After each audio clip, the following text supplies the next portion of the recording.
কুজা কারুন, কুজা ফেরাউন, কুজা নমরুদ সদা আমান, কুজা শওকত প্যারে শাহিদি, কুজা তকিতে সুলাইমান, কুজা তকিতে সুলাইমান।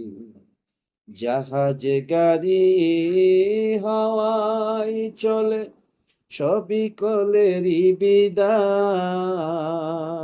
জাহাজে গাড়ি হাওয়ায় চলে, কলেরই বিধান। ও গো বিনা কলে হাওয়ায় চলতো হজরতে সুলাইমান, কোথায় সে। ও দুনিয়ার মানুষ, কিসের তরাই বড়াই, আমার আমার আমার হলো না, এই বাড়ি লাগবে, 5 তলা লাগবে, 10 তলা লাগবে, মোটা মোটা রড দিয়ে বাড়ি করতে হবে। ভিডিওটা একটু দেখেন, কবরটাও নদী ভেঙে নিয়ে যাচ্ছে। হয়তো তার কিছু সম্পদ ছিল, পাকা যখন আসছে, কিন্তু এই কবরটাও যখন নদী ভেঙে নিয়ে যাচ্ছে, পানি নিয়ে যাচ্ছে, তো সুতরাং এই দুনিয়ার মোহমায়া লাভ দেখিয়ে কোনো লাভ নেই। পূজা কারুন, পূজা